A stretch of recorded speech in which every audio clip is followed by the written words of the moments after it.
We learn through experience most often. And unfortunately, a lot of times, again, we learn through violations. We learn when boundaries are crossed, what doesn't work for us. And we need to work to shift the mindset. Again, my bias is perhaps in psychotherapy, perhaps in meditation, perhaps in journaling, perhaps in conversations with colleagues, but around sort of what are my boundaries? How far am I willing to go?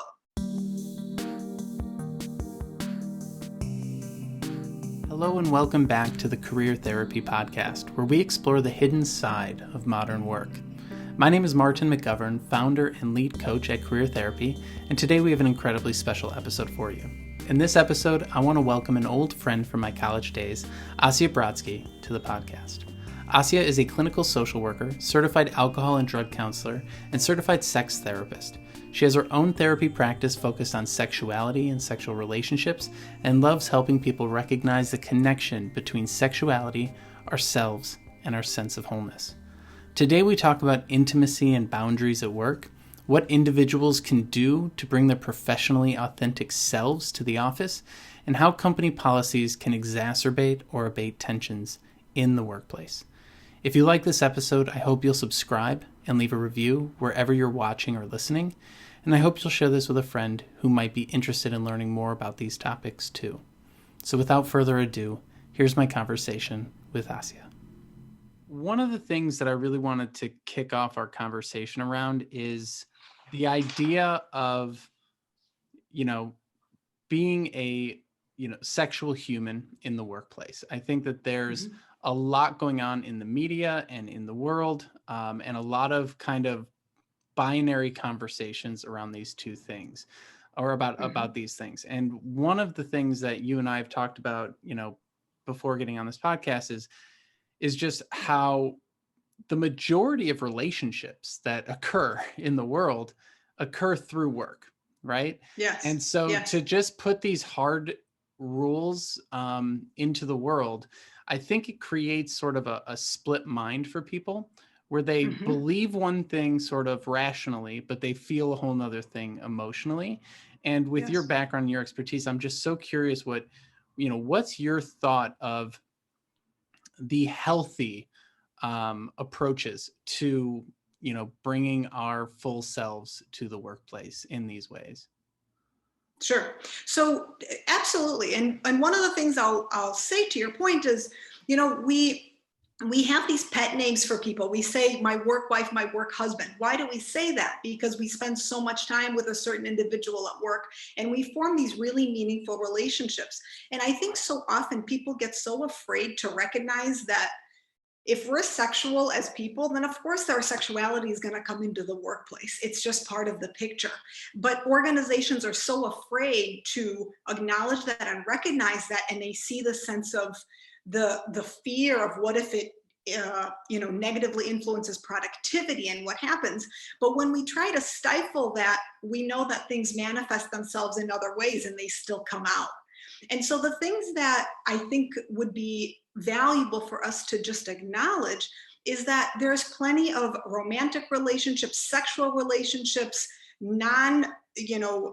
platonic relationships that are really companionate, but really deep and warm, that present to work, and they really range on a scale. So there's sexual joking and bantering that people engage in. We've got people cohabitating, people start to date at work. We can also sort of go out of bounds and get into affairs, get into watching pornography at work, getting into that kind of stuff. But what I think is really important to address is this is normal. We're sexual beings, and this is sort of part of our makeup, and what we bring in from what we wear to how we present is an element of our sexuality. Yeah, and it makes sense that, these situations would arise in a workplace in which things are kind of strained or difficult or confusing or whatever it might be, because, outside of work, these things are kind of strained and confusing and a little overwhelming for people, right? So Of course, it makes sense that, you take something that's already, shrouded in a lot of mystery or shrouded in a lot of religious upbringing or shrouded in a lot of shame and different things like that, right? We listen to Esther Perel, we study a lot of this stuff, but there's there's extra layers that get added on when you're put into a workplace, right? And it's different at different times in life and different at different times in your career. And I'm curious, in the work that you do, where do people typically get tripped up? What are maybe some of the things that are the most confusing for folks as they are trying to navigate this sort of, side of the workplace? Because we know most people end up meeting their partners at work, right? You spend a third of your life at work, and now we're kind of all over the place working from home. It's a totally new dynamic. But, Yes. Yeah. what are some of the things that you've seen people get most confused about or tripped up on when it comes to this stuff? Well, I think the messaging is inconsistent. And because organizationally, companies and bosses and management are very afraid of what will happen, they don't address it. We do a lot of repression. We do a lot of denying. But I think if someone is sort of solid in this is what they're looking for in their relationships with colleagues within a certain confine, then that's absolutely appropriate. When someone comes up to you and says something like, you look really sexy today, depending on who that comes from, that's absolutely tolerable. But when we get into abuses of power, we get into things that we really that go into sexual harassment. That's discrimination based on gender, based on sex in the workplace, and that becomes something that we really need to take into consideration and really act on. But I think if people if you stay within the recognition and within the parameters of this is what I'm looking for while I'm at work, and working with whomever it is that you're sharing space with or collegial with, recognizing what they're looking for and meeting in a compromise middle, then I think we can absolutely navigate this as it goes. Yeah. And it's such an interesting topic because it's been brought so much to the forefront in recent years, right? I was watching a video of Tom Hanks talking about how he's like, yeah, and he was talking about how in Hollywood it's of course incredibly terrible, but he was also saying how this spreads through all sorts of different workplaces, all sorts of different, industries and things like that. And he was saying how, it wouldn't surprise him if going onto any lot in Hollywood would at some point have a big sign, here are the morals that we are holding our, the moral values that we're going to hold our, people here to, and you're offset if you don't, meet up with these morals. And of course, that's such a tricky space because there's, sex scenes in movies and all sorts of crazy stuff that happens there. But in just sort of the generalized workplace, have you heard of any places that are handling it well? I'd actually maybe like to compare and contrast different approaches that workplaces have taken. But I don't know, I'm curious in your conversations and in the things that you've studied, have you heard of places that are handling it in an appropriate way, in a way that's not extreme, but in a way that's understanding of the reality of the situation? Yeah. So the short answer to the question is no, but I will give a longer answer to that. The reason it's no is because many organizations are they're scared of this stuff. They're scared because it's a big liability. And so we are reactive instead of being proactive. We put in conduct codes and dress codes when there's been a violation instead of sort of being proactive with this is what the situation is, let's do something about it. I think same with, to pick up on what you're saying with Tom Hanks and sort of the Me Too movement and lots of the conversations that have been happening, when objectionable behavior is part of the culture, people tolerate it more, even if it's not okay. And so I think so many actresses, I remember reading an op-ed by Salma Hayek after this whole thing, when she was talking about acting in Frida and how challenging that was with Weinstein and everything else.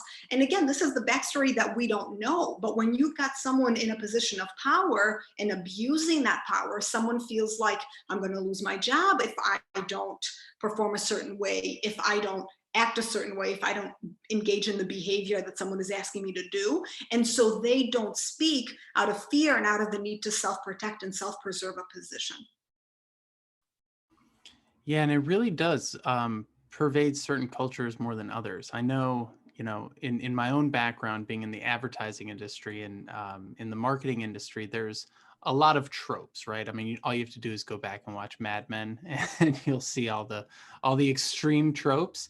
And a lot of that stuff has, maybe changed or morphed or whatever it might be, but it didn't, it didn't surprise me. Well, I guess it did surprise me, but it didn't surprise me that there was sort of a culture of drinking around that space and drugs and things like that. And it's one of a few reasons, but one of the reasons that I felt, getting into education was maybe going to be a better move for me. Because people, you just compare happy hour in advertising versus a dinner with a bunch of people who work in education. And it's like, Yeah. 13 bottles of wine versus 2 glasses. It's a Yeah. very different, different dynamic. And so clearly this is very much dependent on different cultures and different workplaces and things like that.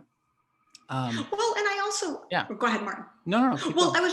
I was just going to say, I think when there's an element of looser boundaries and the element of sort of sexual, if not violations, then certainly boundary shifts with what is required of someone on the job, again, you start to internalize it as, okay, this is just sort of something I have to do, and deny that perhaps it's kind of objectionable. The fact that in certain jobs, I'm thinking about people in the sex industry or people who work at Hooters, where your sexual presence is part of the business model. And so you start to be okay with things that maybe aren't that okay for you, but because that's sort of the mentality of the organization or the ethos of a certain place, you accept things that maybe aren't necessarily acceptable in your mind. And I think it's becoming more prevalent and more visible, as well as like the rise of influencers and YouTubers and OnlyFans celebrities. Like there's this, what was it? Bhad just came out with an OnlyFans on her 18th birthday, and it became one of the highest paid things that just happened. And she got famous for being a jerk on Dr. Phil. Like the world doesn't really make a lot of sense anymore. Yeah. So there's a lot of craziness going on, and especially in the YouTube space, I think in the past month there's been tons of stories coming to light, and they're filming everything all the time, right? So they have people signing NDAs just to enter a home. There's a whole lot of craziness there. And of course, I'm not in the YouTube world, so I don't really have an insight on watching other people talk about these things on videos. But the big questions here, like you're saying, is boundaries, right? A big thing that is hard to know is, where are boundaries? Not just boundaries within the workplace and each workplace's different types of boundaries, but your own boundaries and preferences within that workplace's boundaries, right? So just because, like you said, Hooters has a dress code that is centered around sexuality, it doesn't mean that each person who's there has the exact same boundary around their own sexuality. And so especially in these environments where you've got people who are maybe not in tune with themselves yet, right, being thrust into an environment that has its own really kind of clear guidelines of what it thinks. I'm curious, how do you think someone should navigate that, especially probably early in their career, right? I think there's a lot of harassment and a lot of things that happen to folks early on in their career where they don't really even know themselves yet. What are some of the things that people can do to understand their own boundaries and bring themselves into the workplace with their boundaries in hand, right? Because in order for you to even know if a line is being crossed, you have to know where your lines are, right? For sure, for sure. You're reminding me of something that someone once said to me, which is the things you learn in your first full-time job are something you could never get, from your classes. Someone once said something along those lines to me. And I say that to say, though we learn through experience most often. And unfortunately, a lot of times, again, we learn through violations. We learn when boundaries are crossed, what doesn't work for us. And we need to work to shift the mindset. Again, my bias is perhaps in psychotherapy, perhaps in meditation, perhaps in journaling, perhaps in conversations with colleagues, but around sort of what are my boundaries? How far am I willing to go?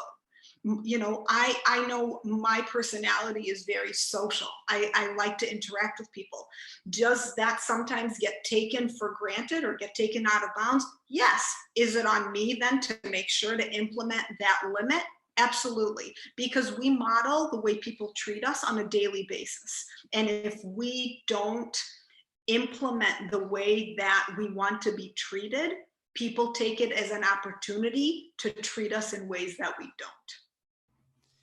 And this is where I want to bring the conversation from the intimacy space into the boundary space as a larger conversation. And I think we'll probably go in and out of the two topics, but this idea of boundaries, I think, is really interesting. Authenticity and boundaries is really interesting in all different aspects of work, right? Because, the really big one that when it's a violation, it can go really bad really fast is the sexual one. But it's the daily boundaries, right? Boundaries around your time, boundaries around your being able to even work, people popping by your desk and interrupting, right?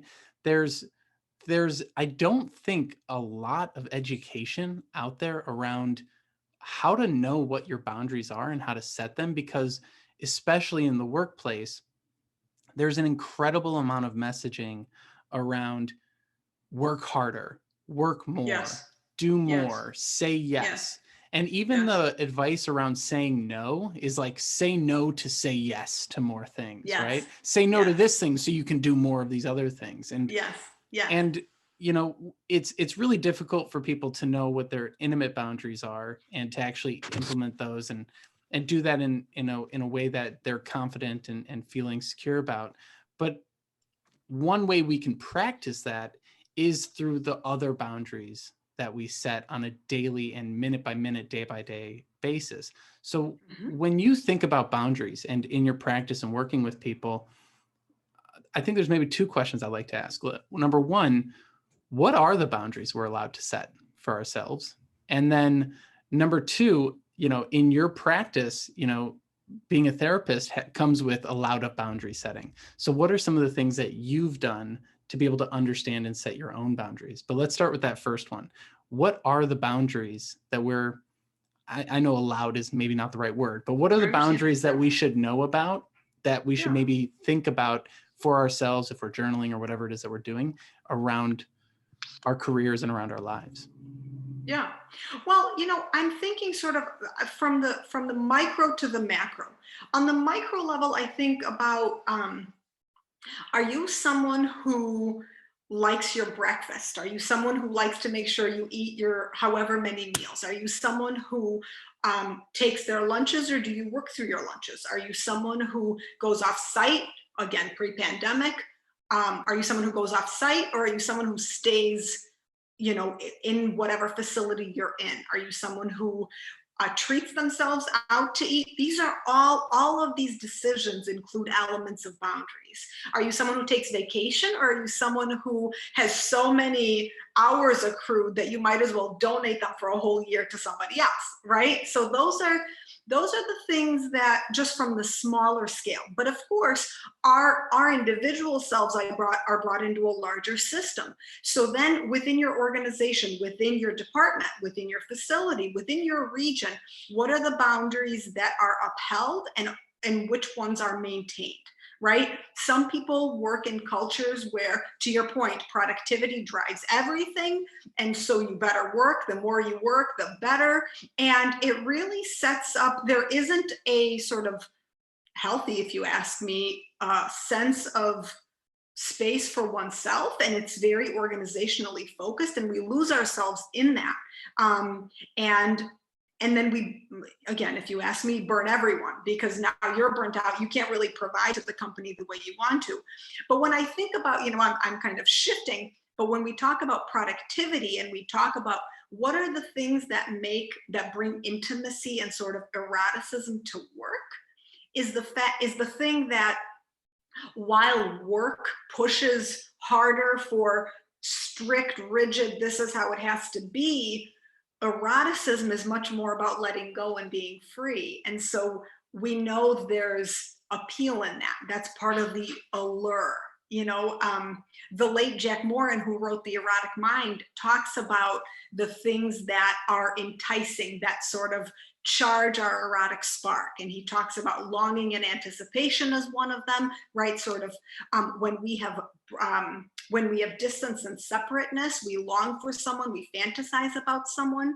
He talks about searching for power, right? We play with dominance and submission. What's the best place to do that but at work, right? The sense of boss, supervisor. I mean, there's whole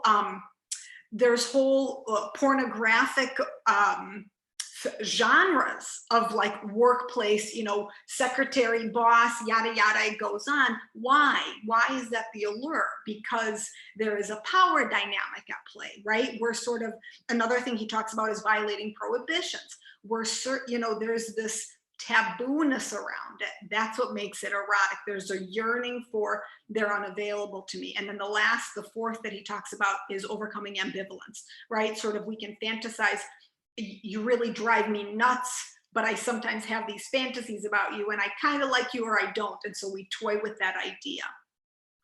The other thing is, Michael Bader wrote a book called Arousal, and he's also talked about this in other books. There's another book he wrote on male sexuality, but he talks about sexual ruthlessness, and the sense that that's the idea that we can be selfish and not care, and I say that in quotes, I'll explain what I mean, about the other person we're with. If we feel like we don't have to caretake for them, we can actually just be ourselves and be free and sexual with them. And so oftentimes when we think about power dynamics at work, we think about supervisors or bosses or people in positions of power as, I don't have to care about you. I can fantasize about this relationship and not really be concerned with your feelings. And that's what charges the sort of erotic experience, right? And then, Esther Perel also talks about passions being contradicting, and how, like I said, productivity is driven at work, but we also have this wish to let loose, and right. And that's what we play with. And that's such an interesting thing, right? Because the typical response from companies is to shut it all down, just shut everything down, right? No touching. I think there was even some policies that came out after, Me Too really caught wind, where they were saying, like, you can't hug, you can't hold hands, you can't even, like, there's some, rules put down, but like you just said, as soon as you start making things a no-no, you're igniting it. You're actually adding fuel to the fire, because now you've made it taboo. Now you've made it heightened, right? And that is such an interesting side effect. And it actually plays out in all areas of people's careers, right? You give someone too much freedom in their job to do whatever they want to do, and they feel like they have no direction, and they feel like they don't have any guidance. And then you give them too much, and they're like, I'm being micromanaged, right? It's kind of like the parental dynamic, right? You give your kids everything that they need, and they're like, I was never given enough struggle. And then the other parent couldn't give them what they needed, and they're like, I struggled too much. It almost feels like there is no winning. And I think a lot of companies probably feel that way. But I mean, there has to be a happy middle way. And I'm curious what your thoughts are on it. Well, and that's exactly what I was going to say. We don't recognize that there is a middle position. we can maintain intimacy and boundary. We can have that, right? Like, what is sexuality but an experience of connection and connectedness? What is touching? What is holding? It's a sense of feeling connected, feeling a sense of relatedness to another person. Taking that away is only going to create a sense of deprivation. And no better example of that than the pandemic. Because in the pandemic, people realized, okay, so now I'm working from home. Oh, I kind of miss seeing my colleagues. Oh, I kind of miss, you hear about people who go back on site and they're craving the sense of, I'm seeing you, I'm seeing your full body, I'm seeing, again, I'm thinking about sort of things at work. I'm hearing your heels clack. I'm hearing, right? Like, you are real, you're present, you're no longer, right? We yearn for that. And so taking that away in the sense of you can't, it's this very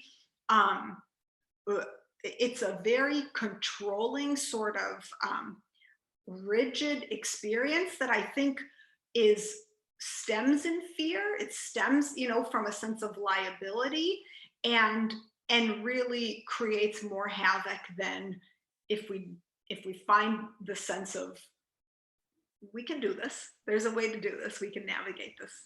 Yeah, and there's two ways to do it. There's, doing it on an individual level and being able to figure out yourself and your boundaries and how you want to show up in the workplace. And then there's doing it on an organizational level, maybe even a third way, an interpersonal level, right? And when it comes, let's start with the personal.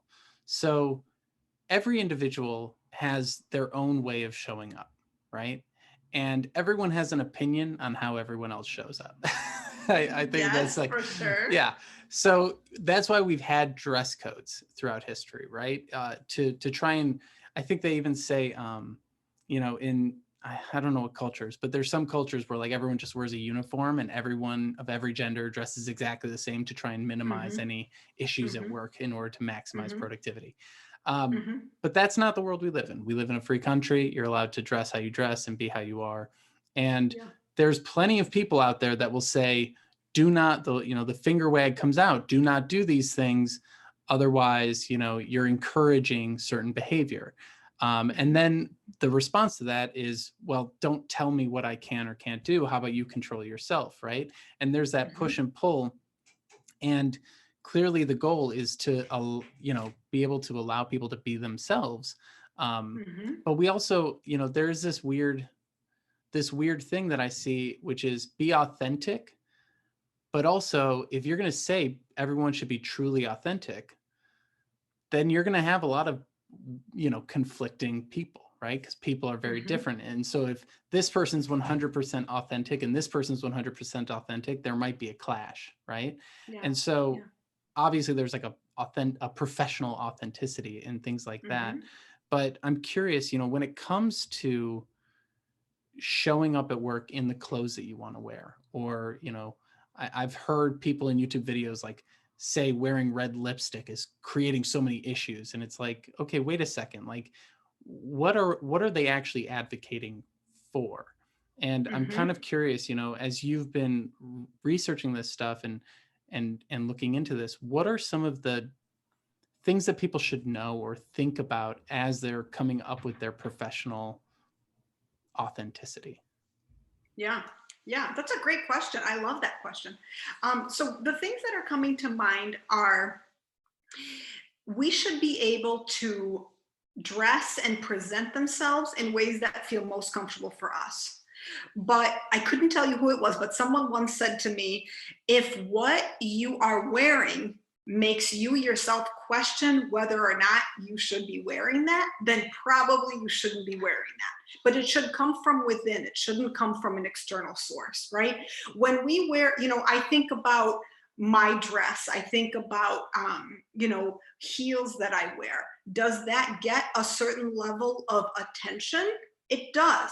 Sometimes that attention comes from a sense of respect, and sometimes that attention comes from the opposite, in a sense of sort of objectification. But I think it's a matter of, right, asking yourself, what kind of, the recognition that yes, this will grab attention, And how do I feel about that level of attention? If the level of attention that I'm getting is not one I want, then we implement a boundary around it. Does that mean you change what you wear? Maybe, I don't know.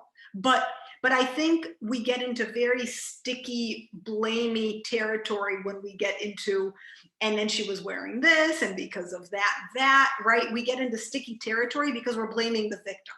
And we know that in any one situation, it takes two to tango. So we really need to consider what are both individuals doing that are contributing to the dynamic at play. I like that. Yeah, it takes two to tango for sure. And I think there needs to also be an acknowledgement that the way that we present ourselves does change how people see us. I think that that's a really interesting thing. I know back when I'm someone who tends to merge with the environment around me, which is weird because now I'm just in this office by myself. So I have to figure out who the hell I am. And apparently I'm someone who wears the exact same clothes every day. But I remember when I was in advertising, I went through a phase. I had a good buddy that I was doing a lot of work with, and he was a very flashy dresser. And so I got this feedback once that I tend to be pretty forgettable at events. Like people always remember him, but they don't remember me. And at first I got kind of like, oh no, I got to do something to become more memorable at these events that we go to and network properly. And so I started dressing more flashy, and I would get blazers that were a little bit more extra than I normally would wear. And I started wearing vests for a few years. There's this vest phase I went through that I laugh about with my girlfriend and stuff. And I noticed that it did change how people interacted with me. And since then, I've actually gone the other way with it and realized that I actually enjoy being boring, and it's kind of fun to be forgettable sometimes. And so I've gone the exact opposite way, and I'm just the most basic clothes in the world because that's what actually feels good to me. But I look back at that time, and I look back at the comments that I got, and I won't go too far into some of the comments, but there's a noticeable difference. And maybe it was the environment, maybe it was the clothes. I'm not, trying to call anything out, but I do really agree with you that it's it is a lot of different elements. And I think too often we're trying to come up with simple answers for incredibly complex questions. Yeah. Well, and I also think, absolutely. And I also think, if you're molding yourself, which I think we all do on some level, consciously or not, to what extent is that comfortable for you? It sounds like for you, we crossed the threshold of authentic to inauthentic, and that registered, and you were like, I'm not doing this. I might want, and so again, if we look at that middle, the middle is perhaps I'm going to shift what I wear in some ways because I appreciate being seen or noticed on one level. But when it goes too far, the noticeability is actually uncomfortable for me, and I'm not interested in doing that. Go ahead. Absolutely. And there's this, something you said earlier in our previous conversation. You said there's a lot of things that start to happen when we don't acknowledge this, when we don't talk about this.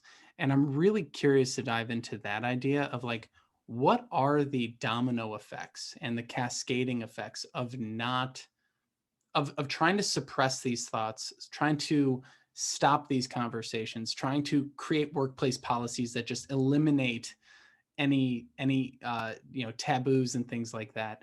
What are the sort of cascading effects of that? Yeah. Well, I think, on a short-term consequence, you get a sense of frustration. You get people who feel confused. You get people who get disappointed. You get people who sort of isolate because they feel like if I can't interact, or if I can't interact the way I wish to interact, then I'm just going to hold myself up and live like an ostrich, right? We've seen that kind of a thing. But I think longer term, we really get into problematic situations for organizations. What we get into is poor retention of staff. Organizations, so frequently organizations get a reputation. And All it takes is one non-pleasant experience. People start to talk. Oh, I heard this and this happens there.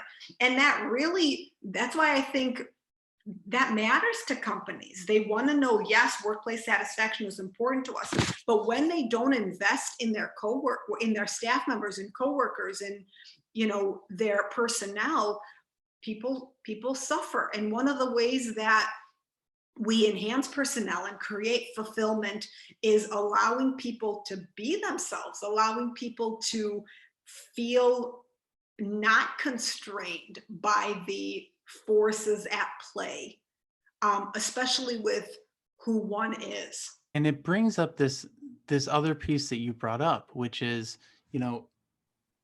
if we're going to start diving into these topics and start thinking about these things, then we really need to realize that there's going to need to be a dialogue. There's going to need to be a push and pull. And I think that's also a really difficult thing that happens in the workplace, because when things happen, people typically don't want to talk about it, right? Everyone just kind of runs away and avoids, and people quit jobs and all sorts of things happen.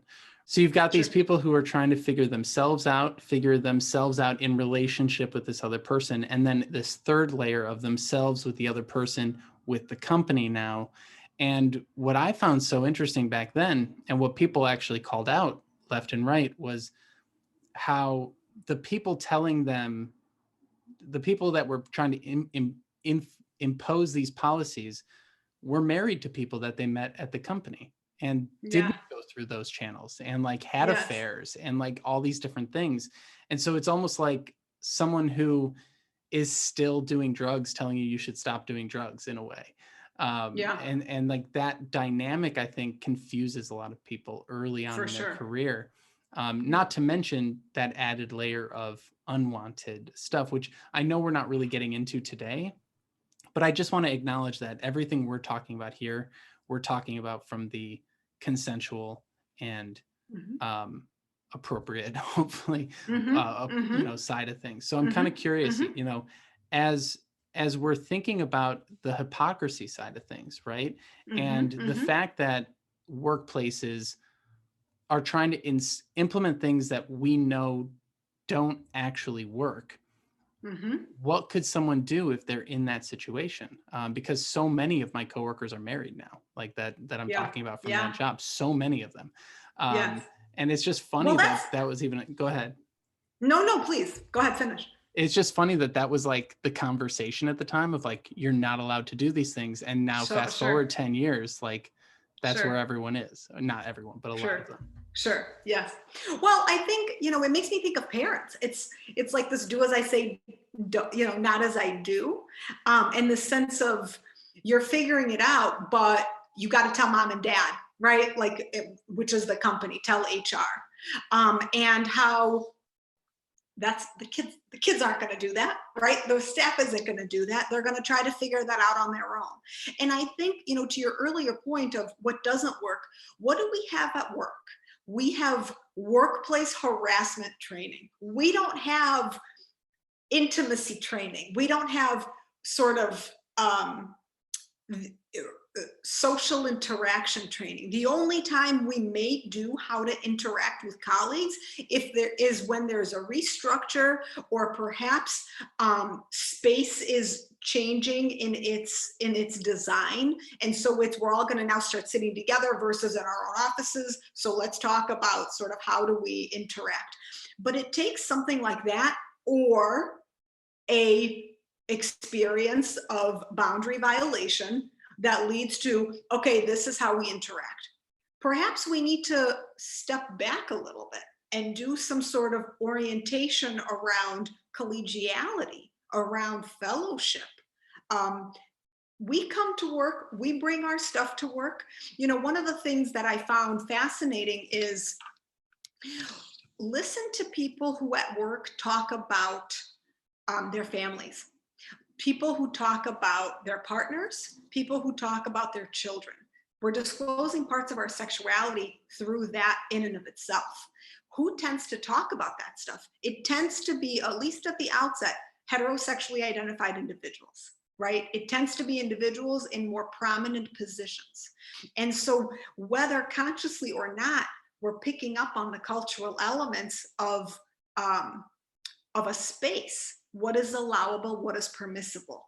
People who are in more marginalized groups tend to find common others and then interact with them, but it tends to be in places outside of work, because there's the sense, whether through policy and standard procedure or unspokenly, that perhaps certain things are not as tolerated. It's really interesting. I hadn't thought about that in those terms, right? And I'm someone who, as a career coach, I've worked with everyone from every walk of life. So it's been very interesting to see different dynamics play out, and try to help people through things that I have no experience in, right? And there was a question that was asked recently, which is, I'm trans. What do I do when they see me on Zoom, right? And I have no answer for that, right? But there are answers out there, and I think it's really great that, like, it's you rewind the clock, right? A lot of these uniforms and stuff were created to discourage people from being certain ways in the workplace. And then we had, jeans on Friday, and then we had, the evolution of workplace outfits. And now we're all working from home, so everyone's in pajamas. What does that mean, right? Yeah, And then, right. People display different ways in the world. And so trying to see how that fits into the workplace, what happens with these old traditional companies? Do you just wait for them to, like, change over in leadership? We have these new companies that are much more accepting. We have companies that are, saying everyone should have their pronouns in their work signature, right? That's a huge movement that's happening right now, which is creating, a lot of healthy conversations, but also creating a lot of unhealthy conversations, right? But to your point, it's creating an additional signifier of where people are at. And so I'm kind of curious, where do you see things going? Do you see things moving in a good direction? Do you see things, I mean, obviously it's moving in every direction, but what are some of the things that you've been noticing? Yeah. Well, I do think, things do change over time. But I believe, when you were asking sort of, do we wait for some of these old school companies to change until these people retire? If we do, I don't know. We might be waiting a long time. People are, I don't know. In the pandemic, people are, I don't know, some are retiring, some are working more, but I don't know that that's the solution. I think there's plenty of individuals who operate as this is just the way that it is. But I think the work is in introducing things in sort of piecewise, stepwise ways. And also sharing how when we stay with old certain policies, we're not only hurting ourselves, but we're actually hurting the company. There is so much value in the diversification of talent and what someone can bring in. Maybe you don't know what to do when you have a trans-identified individuals, but there are so many people out there doing amazing consulting on this work. What if you don't know how to make your practices more affirming? But there's plenty of people out there who have found a way to incorporate this, and it's networking, it's finding those voices. How can we actually contribute to a workplace culture that feels validating for who that trans individual is when they're on that Zoom call, so they don't have to be incredibly anxious and apprehensive of what someone's going to think of me, right? Let's look at those organizations that are able to pave the way. Let's partner with them. Let's learn from them. I very much believe that when we don't know how to do something, better to acknowledge it and search for how. Because when we don't admit to our blind spots, we just repeat them. It's the same thing with sexuality. When we don't admit ourselves as sexual beings, it'll come out. It's just going to come out in ways that are more detrimental to the company than you envisioned in the first place. There's no better way to say it, right? Like, if it isn't addressed, it's going to be coming out in the wrong ways, right?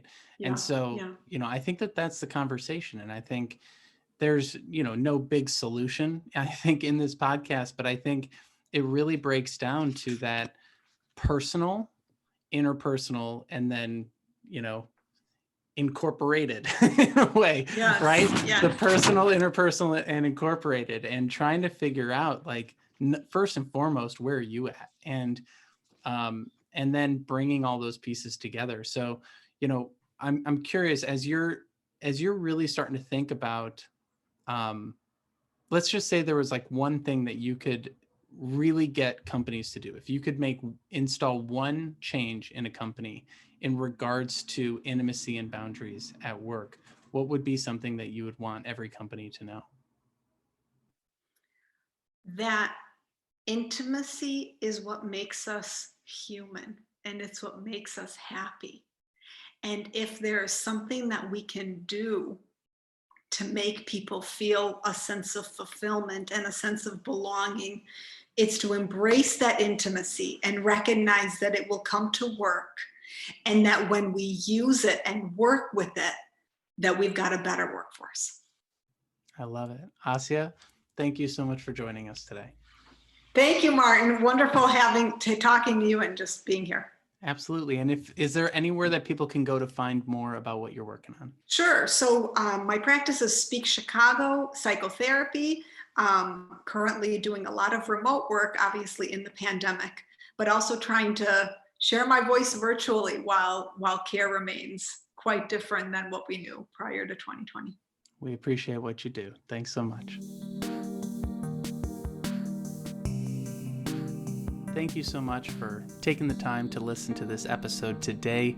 I really appreciate your support of what we're building here at Career Therapy as we continue to try and explore the hidden side of modern work and tell some of the stories that maybe don't get enough light shed on them. If you enjoyed what you listened to today, I hope you will leave us a review on iTunes. Subscribe to this wherever you're listening or watching on YouTube, Spotify, etc. And share this with some friends who you know are going through similar experiences and looking to build their career and gain some insights along the way. Again, thank you so much for stopping by, and I wish you the best. I'll see you on the next episode.